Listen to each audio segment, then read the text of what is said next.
Ah mais vous êtes là les amis. Je prépare une chaîne sur la van life. Bonjour les amis, j'espère que vous allez bien. On est dimanche, il est 14 h. Aujourd'hui, grosse journée. Pourquoi j'ai traversé la moitié de la France et je suis venu à Lyon pour venir chez Bébésaurus? Déjà, c'est la première chose. Pourquoi est-ce que je suis venu avec le Kangoo? Parce qu'on va pas repartir les mains vides et qu'on vient chercher une très belle installation. On va vous montrer aujourd'hui chez Bébésaurus des espèces de lézards et de serpents hors du commun. Des trucs que tu croises pas du tout tous les jours. Parce que déjà, entre la boulangerie et l'épicerie, t'en vois pas un. Mais surtout parce que même si t'as une boutique de terrario à côté de chez toi, il y a peu de chances que tu vois ces espèces régulièrement. Je suis trop content, vous voyez ce sourire, une boutique de ouf. C'est des gens qu'on connaît, qu'on adore. Je suis trop content d'être là. Et en plus, je suis trop content de repartir avec les installs avec lesquels on va repartir. Allez, venez, venez, venez.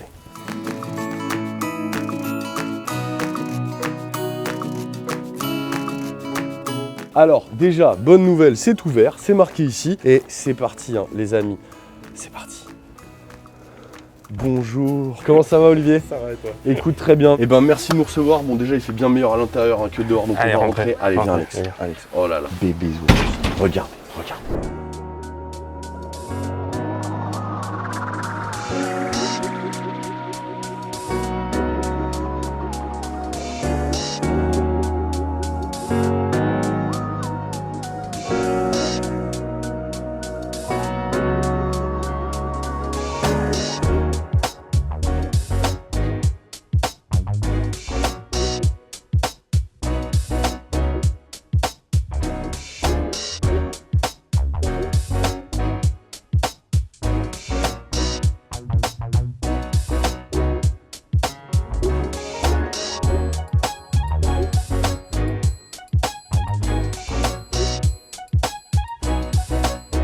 Cette boutique elle est trop cool, on est déjà venu plusieurs fois. Anaïs, merci aussi de nous recevoir.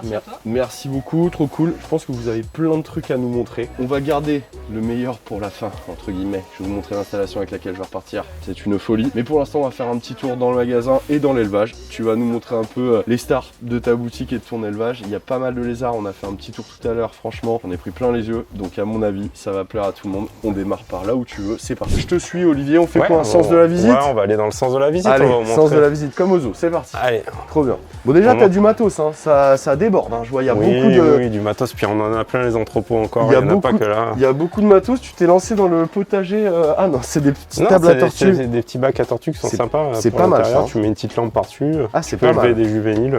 Ok, alors, oh là là. Oh déjà, c'est joli tout ça là. Ouais. Ah là là, ça c'est très joli ça. On va commencer par l'Anolis porcus. On vous montrera après, on a des barbatus aussi, c'est des petits Anolis originaires de Cuba. Donc là c'est des jeunes, des jeunes de l'année. Et ils peuvent changer de forme, de couleur. Okay. Là, tu vois, là il a une grosse crête sur le dessus, mais qui peut devenir de forme. Il peut devenir un rond, un triangle, un carré. Non mais en fait, comment ça, ils peuvent changer de forme? En fait, il peut avoir la crête qui monte, il peut sortir un espèce de gros fanon. Pourquoi est-ce qu'il est si peu craintif? Parce que dans la nature, en fait, c'est un lézard qui mange principalement des mollusques, des escargots. Okay. Donc il n'a pas besoin d'être très très rapide et puis il joue toute sa survie sur son camouflage. Okay. Où en fait il va prendre vraiment la coloration des branches. Okay. Et il n'a pas besoin d'être rapide pour échapper aux prédateurs. Ok, donc ça c'est la famille des Anolis? C'est un Anolis. Avant c'était Caméléolis, faux caméléon de Cuba. Et maintenant c'est revenu dans le genre Anolis. Franchement c'est magnifique. Ça n'a pas la queue prensile?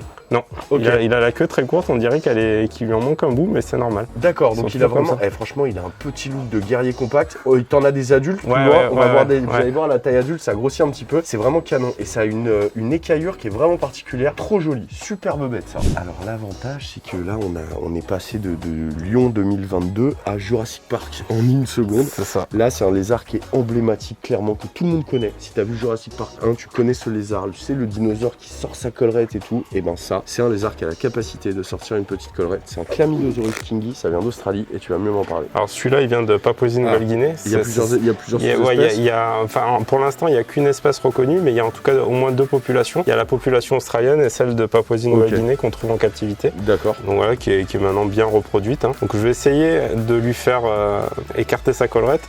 Souvent, il suffit de mettre un... Nope. Ils sont tellement emballés. Alors, c'est un gros fail. Autant je me suis bien planté pour la localité, autant c'est un gros fail pour la collerette. Mais c'est vrai que ces lézards, en fait, la collerette, ils s'en servent souvent pour impressionner ou faire peur. Et qu'en captivité, ils n'ont pas peur de grand-chose parce qu'ils sont habitués à l'homme, ils sont habitués à plein de choses.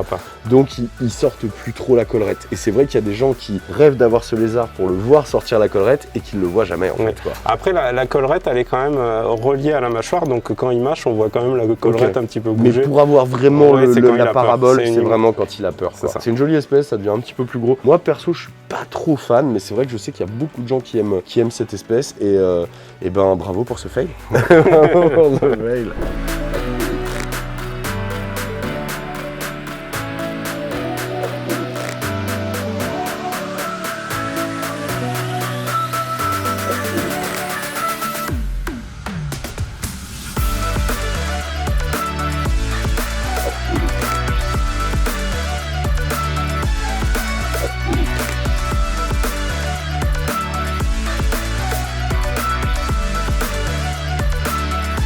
Toujours important de rappeler, Olivier, qu'à la base c'était quand même un gros, ce que tu veux, un important. Moi je suis un gros, je veux dire un important éleveur de lézards. T'as grandi, tu vois, t'as toujours élevé des lézards, t'as reproduit des centaines d'espèces. Comme t'es humble et modeste, t'aimes pas le mettre en avant, mais moi je vous le dis, il a reproduit des centaines d'espèces de lézards. Et c'est vrai que dans ton... Wow. On l'aurait voulu le faire, on n'aurait pas réussi. Et c'est vrai que dans ton magasin, on va retrouver quand même pas mal d'espèces de lézards qui sont assez atypiques, qu'on va pas retrouver partout, et pas vraiment courantes en captivité, comme ces Uroplatus lineatus. C'est né où ça? Ils sont nés en captivité en Allemagne. En Allemagne, ok. Mais à la base, ça vient de Madagascar. Exactement, ça vit dans les forêts de bambou. C'est ça, pas de conneries. Exactement. Donc c'est un lézard qui va utiliser beaucoup le mimétisme, et c'est vraiment magnifique. Alors la nuit, ils ont des couleurs encore plus impressionnantes. Parfois, ils peuvent aller sur le rouge, les lineatus. Ceux-là, je sais pas. Ouais, ils peuvent être un peu bronze en couleur. Ils sont très beaux. Ils ont même les yeux qui changent de couleur. Ah, les yeux changent de couleur. Il peut avoir, on a des petites vidéos, on a un œil par exemple marron et un œil gris comme ça. Incroyable. Et ça change tout le temps en fait, c'est vraiment... Ils sont vraiment très très beaux, c'est des lézards qui vivent pas forcément très chaud mais qui aiment plutôt les températures fraîches. Ouais, nous on les élève à température ambiante du magasin. Ambiante, voilà, donc l'été quoi 26 et l'hiver c'est climatisé, 21 voilà. Quoi, tu vois. Donc c'est vraiment des lézards qui sont relativement peu courants et qui sont vraiment sublissimes, c'est vraiment magnifique ça. Magnifique. Et Lineatus, bah t'as compris, hein, il y a des lignes. Alors là les amis, je me souviens, j'ai un de mes potes, pendant des années, il recherchait cette espèce, il y a une quinzaine d'années, tu vois, et c'était introuvable. Ouais, c'était vraiment un Graal Acanthosaura nataliae. Ça vient des forêts humides du Vietnam à la base. Et là, ce qui est incroyable, c'est que dans sa main, vous avez un jeune qui est né en captivité, où ça? En France. En France. C'est là qu'on voit quand même le boulot des éleveurs, l'accomplissement, le truc, parce que ça, c'est des espèces qui étaient vraiment dans les années 80. Déjà, on les voyait pas, et c'est déjà compliqué à maintenir pour des espèces un peu similaires, comme tous les Acanthosaura, on n'arrivait pas à les maintenir. Aujourd'hui, les gens, ils les reproduisent, c'est vraiment magnifique, c'est super. Vas-y, parle-moi un peu de cette bestiole. En fait, c'est très simple à élever en captivité. C'est des animaux qui n'ont pas besoin d'énormément de chaleur. Donc ça peut s'élever quasiment à température ambiante d'une habitation avec juste un petit point chaud. En fait, si on respecte ça, un terrain très humide et assez frais, ça se reproduit super bien. Hein. Ça peut faire plusieurs ponts par an. La seule particularité avec les Nataliae, c'est qu'au moment de la naissance, en fait, ils ont du mal à s'extraire tout seuls des œufs. Il faut ouvrir les œufs juste avant la naissance. On sait pourquoi? Parce qu'ils sont surcalcifiés peut-être en captivité? Je sais pas. En tout cas, généralement chez les lézards, moi j'ai jamais réussi à faire éclore un lézard en ouvrant l'œuf, mais en tout cas chez cette espèce, c'est quasiment indispensable. Ah d'accord, donc ce sera un process indispensable. C'est vraiment superbe. En grandissant, les cornes vont s'allonger. La coloration change, ils peuvent aller du vert au doré. Enfin, c'est très beau. Et les faits de les voir pas stressés, parfaitement en forme, hydratés, assez nés en captivité, ils sont super gentils. Je veux dire, c'est incroyable. Franchement, c'est trop cool. C'est vraiment superbe. Ah, ils ont un œil, c'est vraiment magnifique. Acanthosaura nataliae. Alors là, on a quelque chose qu'on voit pas souvent en fait. C'est donc la rainette aux yeux rouges, Agalicnis calidrias, très connue en terrariophilie, mondialement détenue en fait par des amateurs en fait de terrario. C'est vraiment un animal très commun. Elle est là, mais en fait là, Olivier il nous sort. C'est quand même pas mal. Hein. Tout à l'heure, j'ai dit que c'était pas si impressionnant que ça, mais en vrai, c'est quand même joli quoi. En fait, on a une mutation là. Donc on a une forme lutino des Agalicnis sur votre droite, vous avez la forme classique qui a ses yeux rouges et sur votre gauche, vous avez la forme lutino, donc qui est une forme apparue spontanément en captivité hein, et qui fait qu'en fait, elle lui manque un pigment, donc elle est toute jaune quoi. Donc forcément, les amateurs aiment bien parce que c'est plus rare, donc forcément on aime bien. Mais c'est la première fois que j'en vois en vrai. Ok, elles sont quand même jolies quoi. Oui, elles sont quand même jolies. J'avoue, elles sont quand même jolies. Tu mixes les deux dans le. Mais tu vois, je sais pas, tu préfères laquelle? La classique est très jolie, mais le fait d'avoir les deux dans le même bac, ça fait un petit contraste, c'est très très beau. C'est vrai que ça mixe, c'est pour les gens qui par exemple diraient est-ce qu'on peut mélanger telle espèce et telle espèce? Alors non, mais par contre tu peux mélanger les couleurs. Et oui. Donc c'est vrai que c'est pas mal. Donc là en fait on va retrouver notre Anolis barbatus mais en taille adulte qu'on a vu tout à l'heure, qu'on a retrouvé tout à l'heure. Donc en fait ça reste quand même raisonnable. C'est quoi, ça s'élève quoi? Dans un bac de 60-61 mètres, un truc comme ça? Ah oui, large. En fait il passe la plupart de sa journée sur une branche, il bouge pas, il statique. fait rien. Okay. C'est très statique, même dans la nature, ils ont observé ses déplacements et plus de 70% de son temps il le passe allongé sur sa branche. Ah d'accord, donc c'est vraiment une espèce statique. Je me suis permis de lui enlever son bout de mule qui lui restait sur sa tête. C'est vraiment quand même très très très joli. Hein. Et l'écaillure est vraiment spécifique. Mâle, femelle? Celui-là c'est un mâle. Comment tu le sais? Alors chez les camélolis, ça se voit dès la naissance. Il a 2 écailles élargies à la base du cloaque. Oui, je les vois. Ils ont ça en commun avec par exemple les Crotaphytus, les Petrosaurus. Il y a beaucoup de lézards qui ont ce lézards américains pour le coup.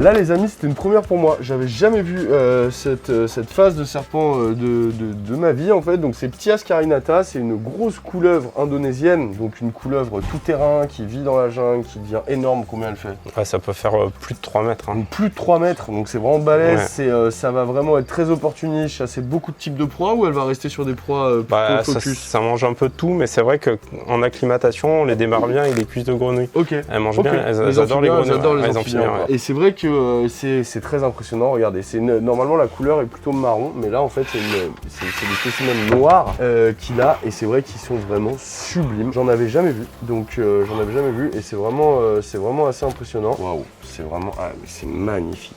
C'est vraiment magnifique. Oh, c'est un serpent qui bluffe beaucoup, qui est assez réactif, qui mord peu. Sa tête, elle me fait penser entre un mix, il y a un peu de boomslang, il y a un peu de trasops dedans, il y a plein d'espèces. C'est un peu la couleur du Dreamarchon. Complètement, mais même dans la taille, dans la morphologie et tout, ça me fait penser aux Dreamarchon qui sont un peu le même délire de couleuvre, mais côté Amérique centrale et Amérique du Sud. C'est vraiment impressionnant. C'est pas du tout agressif. C'est assez réactif. Ça bluffe. Voilà, si t'es cool avec elles sont super cool. Par contre, si t'en as peur, elles vont tout de suite se mettre sur la défensive. Ok, mais en tout cas, si tu vois, si t'es vraiment cool, elles sont vraiment sympas. Non, on sent que c'est très très mobile. C'est le genre de serpent, vous le posez au sol, il va faire 5 mètres secondes, j'ai envie de dire. Je vais en profiter, tiens, pour sortir le mâle. Vas-y, ouais, carrément. Et c'est le genre de bestiole, moi, que je vous conseille d'aménager dans de gros bacs avec pas mal d'enrichissement, de trucs et tout. Ça, vous mettez ça dans un terrarium le plus grand possible et à observer, c'est excellent quoi. Oui, donc le mâle est même encore un petit peu plus gros. Est-ce que d'habitude les mâles sont plus gros ou les femelles sont plus grandes dans cette espèce? J'ai pas l'info, mais je pense pas. Hein. Généralement chez les couleuvres, c'est surtout chez les boïdés où tu peux avoir des grosses différences comme ça. Donc normalement on est sur une taille un peu... ils sont vraiment magnifiques. Hein. Ah, ils bluffent. Ouais. Ça y est, ils bluffent. Et des fois ils vibrent, ils sont assez marrants quand tu les prends. Et c'est marrant parce que autant elle va être 100% mélanique, autant lui va avoir des petits patchs de blanc au niveau du cou. Mais elle est sublime.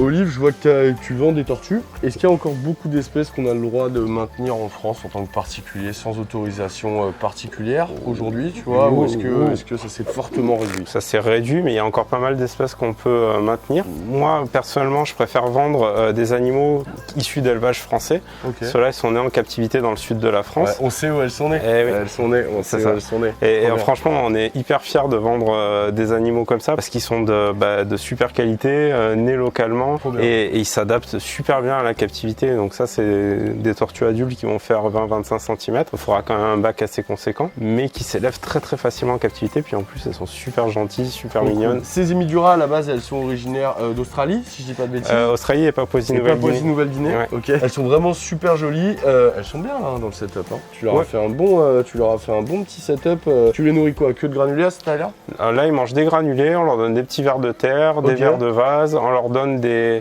larves de mouches soldats séchées, là, les crisp crisp. Ah, les soldiers, les fly soldiers, ouais, je sais pas comment ça s'appelle. Ça. Ok, et ça, elles aiment bien? Elles adorent. Ouais, j'ai essayé sur mes oiseaux, ça a été un fail total. Mais sur les reptiles, tiens, sur les tortues, sur les tortues aquatiques séchées, elles adorent ça. Ok, cool. Et là, vous avez les Acanthosaura nataliae qu'on a vu tout à l'heure en juvénile. Là, c'est la taille adulte et vous pouvez voir sur le mâle ces petites cornes là qu'il a en arrière là, dont je vous parlais tout à l'heure sur le juvénile qu'on voyait pas trop. Bah franchement, c'est incroyable, incroyable. Bon, là, j'avoue, j'ai jamais vu autant de Lechianus devant moi comme ça. C'est limite indécent, tu sais, tellement il y en a. J'ai l'impression qu'il y a un tas de Rolex. Enfin, c'est assez incroyable. J'ai jamais vu, tu vois. Ils sont vraiment magnifiques. Donc ça, c'est des geckos géants qui viennent de Nouvelle-Calédonie. C'est ça. Cocorico. C'est l'une des plus grosses espèces au monde. Oui. Voilà. Oui. C'est très calme la journée, on le voit. Et Anaïs, qu'est-ce que tu as sur la main? Tu as ces mêmes geckos. Donc eux, ils ont quel âge, les amis? À peu près. Ils ont entre 4 et 10 ans. Ok, entre 4 et 10 ans. Donc ils ont leur taille adulte et tout. Et par contre, ce que tu as sur la main, Anaïs, ils ont quel âge? Alors là, c'est des nouveau-nés, ceux-là. Ah, non. Ah, les tout petits, les premiers. Tout petits. Ok, tout petits. Mais nouveau-nés, mais ça n'est gros. Ouais, ça fait des gros œufs aussi à la base. Ok, ça n'est vraiment balèze. Et après, et les autres, ils ont quel âge? Alors les autres, ils ont plus autour de 4-5 mois. Ok, ah, donc ça pousse vite quand même. Ouais, ils ont vite grandi parce qu'ils ont bien mangé. Ah, ils sont bien nourris. Alors, de quoi vous les nourrissez? De quoi ces lézards, ils vont manger quoi? Principalement des insectes ou principalement des bouillies? Surtout du Repashy en fait. Ok, donc le Repashy en fait donc Repashy c'est quelqu'un, c'est Allen Repashy à la base qui a créé une marque en fait. C'est un éleveur passionné de différents Rhacodactylus américains qui a créé une marque qui s'appelle la marque Repashy et qui va vendre en fait des nourritures sous forme de poudre à mélanger avec de l'eau pour leur créer des bouillies, ce qui va reconstituer un peu ce qu'ils trouvent dans la nature, c'est-à-dire des purées de fruits. Et ils en deviennent dingues, hein, il faut le dire. En fait, ils adorent et c'est vrai qu'après on leur donne quasiment plus que ça. Ok, tu leur donnes pas beaucoup d'insectes du coup? Pas beaucoup d'insectes, ça peut arriver quand même quand ils sont jeunes comme ça qu'on complémente un peu. Ok, mais la plupart de la bouffe c'est le Repashy. Et tu vois, ils sont déjà bien gras. Ils grandissent bien et tout, hein. Je veux dire ça, complètement. Pour moi c'est vraiment magnifique cette espèce, c'est un truc de fou. Est-ce que c'est compliqué à élever ou à reproduire?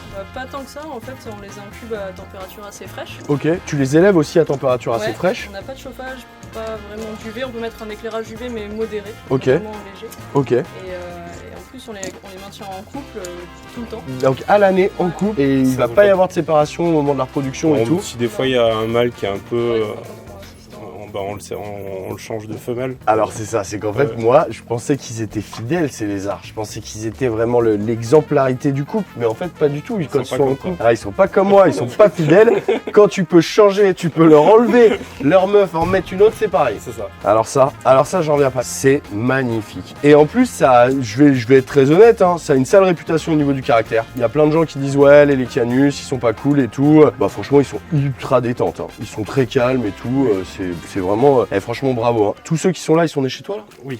Franchement bravo, hein. Non mais double bravo, enfin c'est franchement magnifique.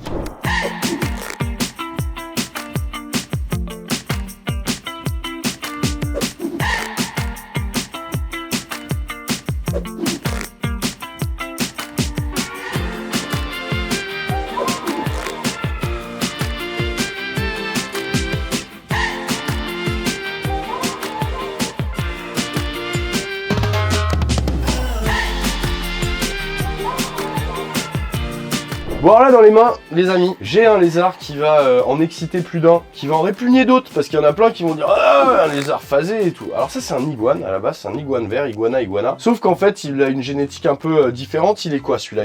Celui-là il est albinos, donc il est albinos, bien, okay. Il a les yeux rouges, et il a aussi, son phénotype a été travaillé, il est hypomélanistique et rouge, donc hypo-red. Ah donc en fait il a plusieurs gènes en lui et c'est pour ça qu'il n'est pas jaune poussin comme peuvent l'être certains albis, c'est ça. Mais qu'il est plus orange. Franchement, elle est très belle. C'est une jeune petite femelle. C'est ça, c'est une petite femelle qu'on a gardée. On a des mâles à l'élevage qu'on va vous montrer après. Ok. Et elle grandit doucement, hein, mais elle est vraiment super gentille. Elle est vraiment belle, elle est vraiment très gentille. Hein. Elle est pas du tout flippée. Hein. Ça vaut une fortune, ça, non? Ouais, ça coûte un petit peu d'argent. C'est-à-dire, ça vaut combien ça va être autour des 2000 € un animal comme ça. Ok, ça picote. Et aujourd'hui, pour avoir un iguane, c'est sous autorisation de détention. Oui. Donc on peut plus aller dans un magasin et acheter un iguane comme ça spontanément. Non, c'est pas en vente libre. Il va falloir préparer ses installs, tout préparer, soumettre un dossier aux autorités. Et une fois que vous avez l'aval des autorités, vous pouvez aller acheter votre iguane. Donc ça se prépare. Et tant mieux parce que ça reste quand même un gros lézard. Vous allez voir là-haut. Hein. On va vous montrer quelques spécimens comme ça qui ont des gènes un peu particuliers. Vous allez voir, elles sont magnifiques. Allez, c'est parti, on va aller voir là-haut. Franchement, trop belle. Elle, on va la remettre dans son terrain et on va voir là.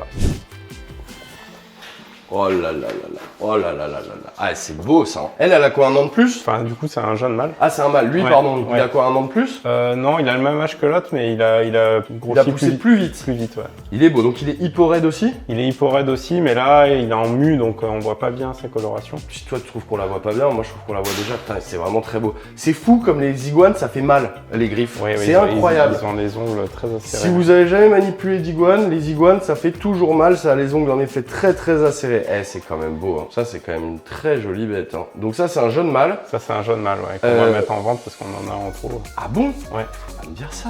J'entends qu'il sera pas J'ai pas content. encore fait mon autorisation de détention. Tu peux pas le vendre. Je peux pas repartir avec aujourd'hui. J'ai pas fait mon autorisation de détention. C'est vrai que c'est joli hein, quand même. Hein. Franchement, moi j'aime bien les iguanes. J'aime bien les iguanes phasées, tu vois. Ouais. Franchement, jolie bête. T'en as déjà reproduit les iguanes? Non. Ça va pas être facile, si. Bon, a priori, oui. À l'époque, j'en avais, mais ils pondaient, mais pas dans la boîte de ponte, donc les œufs étaient pas bons. Mais Ok. oui, ça doit pouvoir se reproduire assez facilement. Je pense. Ah, tu crois assez facilement? Oui, ok. oui. Donc, Il suffit juste d'avoir la place et Ouais. les couples prêts à reproduire. En même temps, je te dis ça quand tu Ouais. vois en Asie par exemple, Ouais, comment ils ils en produisent reproduisent, beaucoup, ils en assez produisent facilement. beaucoup des phasés. Ah, celui-là, il est trop beau. Et donc ça, c'est une souche qui vient d'Asie, justement. Ah, ça, celui-là, il vient d'Asie? Ouais. Ok, cool. Ouais. Ouais, parce qu'ils ont pris un peu ils ont pris le lead, hein, j'ai envie de dire, les Asiates. À un moment, les Américains avaient vraiment le lead dans les iguanes phasées, j'ai envie de dire. Et là, les Asiates, depuis quelques années, ils sont bien repassés devant, ils ont des mutations incroyables. Ouais, et ils ont une qualité aussi d'animaux. Ah ouais? qui est- Ok. Alors là, on a un... Moi, je me souviens, il y a genre 20 ans, t'avais un site internet où tu publiais déjà des infos sur tes hydrosaures. C'est ça. Et je regardais ça. Ça s'appelait déjà Bébésaurus à l'époque. Exactement. Et c'était une asso à l'époque. Et là, donc 20 ans après, t'as encore des hydrosaures. Ah ouais, vas-y, je te laisse galérer. Je te laisse galérer. Hop là, ok. Tiens, Donc voilà. t'as encore des hydrosaures voiliers. Toujours. Ça, c'est quoi? Je sais pas pourquoi d'ailleurs. C'est quoi, c'est un Pustulatus ça? Non, c'est un Weberi. Non, c'est Non un plus. Microlophus. C'est Ah. une nouvelle espèce. Hydrosaurus microlophus. Ouais. Ils sont endémiques à l'île de Sulawesi. Sur cette île, il y a 2 espèces. Il y a Celebensis et Microlophus. D'accord. C'est un des plus gros représentants du genre. Ok, j'ai eu la chance dans ma jeunesse d'aller à Sulawesi, magnifique. C'est vrai? Ouais, bien sûr. Et t'en j'en ai as pas vu? Non, j'en ai pas vu. Ce qui caractérise les Microlophus, c'est ces grosses lignes d'écailles très épaisses de part et d'autre. Et sur le coup... Eh mais ça, c'est un dragon. C'est clairement un dragon. quoi. Les Comme un gens- dinosaure, si Ah tu ouais, regardes, ils ont franchement, ouais. les vertèbres qui remontent le long de la crête, comme les dinosaures. Mais non. Ah mais ouais. C'est osseux. Donc bon, c'est un mâle, je suppose. Oui, c'est un mâle, ouais. Ok. C'est un mâle adulte. Ce sont des animaux que tu as reproduits déjà? Alors, pas ceux-là, j'ai Ok. reproduit les Celebensis à l'époque, que j'ai gardé plus de 25 ans. Ok, Je les ai reproduits pendant plusieurs années. ok. Après, bah, Et ça, c'est le nouveau projet du coup. Et ça, c'est le nouveau projet, ouais. Donc ça va être le futur mâle de ton cheptel en gros. C'est ça, quoi. on a 2 mâles et plusieurs femelles. Il est magnifique, hein. Il est très cool, hein. Franchement, Ouais, il est calme ouais, et ça tout, va. Il est très cool. Il est très cool. Il a les bras ensemble. En tout cas, moi, ma place, il est très cool. Très, très Et bah gentil. écoute, je pense qu'on va le remettre parce que maintenant. Tu veux le prendre? Vas-y, tu veux venir un peu, mon père? Attends. J'ai envie que tu souffles, toi. Ah, il va me la serrer, il y a moyen. Viens là, mon pépère. Viens, regarde. On va le rassurer tout de suite. On va mettre la main tout de suite sous le poitrail. Ça marche bien chez les lézards, regardez. Et voilà, il a compris. Ça, c'est un professionnel. Il a compris. Ah ouais, c'est ça. Vous voyez la différence entre un amateur et un professionnel. Eh, mais le flashback, les amis, je viens de voir un truc. Ça, c'est un décor. Mais j'avais ça quand j'étais petit. Pour mes tortues, c'est des décors qui sont faits en fait reconstitués en pierre. Les anciens reconnaîtront. Il y avait plein de roches, de plein de formes et tout, mais j'ai pas vu ça depuis des années. Oh là là, incroyable, Ouais, bah, incroyable. il y en a un qui fait la gueule. Là. Ah ouais, par contre lui il est deck parce que je lui ai enlevé. On est avec le spécialiste français des ornatas, monsieur. Ouais, c'est Il a écrit. C'est plus sympa que ton décor Ouais. pourri, là. Ça va peut-être faire plus kiffer mes abonnés de voir ça, en effet, que mon décor pourri. Bon les amis, je repars avec 2 terras, mais je repars aussi avec ces 2 merveilles. Ah là là, mais Olivier, incroyable. Ah, il m'a harcelé, hein, parce Ah. que c'était les notes, ceux-là. Ouais, je sais que je vais harceler. Je voulais pas les tout bébés. Je suis trop content. Franchement, trop cool. Donc vous allez les voir grandir évidemment à la maison et tout régulièrement. Ils sont vraiment sublimes. Je pense que niveau lézard rare là, on a mis de quoi dans la vidéo, on a de quoi s'amuser. Hein. Je pense qu'ici, ça reste quand même une boutique vraiment de référence sur les bestioles vraiment pas courantes. Vous allez trouver évidemment beaucoup de matos, de produits aussi qui sont pas courants. On n'a pas fait du tout le focus sur le matos, mais c'est vrai qu'une de tes spécialités aussi, c'est d'avoir pas mal de matos en stock Ouais, qui on a sortent pas du mal de lot choix. et qui des trucs que vous n'allez pas trouver partout ailleurs. C'est-à-dire que franchement, il y a beaucoup de marques, beaucoup de distributions, donc n'hésitez pas évidemment d'aller faire un tour sur le site de Bébésaurus. Je vous mets dans la description le lien direct, vous retrouverez tous les animaux, tout le matériel et même le sourire de l'équipe se ressent sur le site internet. Comme c'est beau. En tout cas les amis, amis, franchement, c'était un bonheur de venir tourner avec vous. C'était un bonheur de montrer à nos abonnés toutes ces beautés, ces raretés que vous avez en magasin. Donc franchement, merci beaucoup. Merci à toi, Tanguy. Avec plaisir. Olivier, on se retrouve très bientôt. Ouais. On a des nouveaux projets de vidéos ensemble sur des trucs spécifiques. On a même des visites d'endroits. On a parlé tout à l'heure, on vous dit rien. Ouais. Voilà, pour un bel surprise. Endroit qu'on va aller voir bientôt ensemble et tout. Et vous verrez tout ça sur la chaîne. Donc merci les amis. N'hésitez pas à aller les suivre sur Insta. C'est quoi le réseau où vous êtes le plus actif? Insta? Ouais, Bébésaurus. @Bébésaurus, voilà. Donc merci beaucoup. C'est toujours aussi chaleureux et cool de venir et j'aime vraiment trop cette boutique. Donc une fois de plus, bravo. Et vous vous rendez pas compte comme je suis comme un fou de repartir avec ça. Je les aime déjà.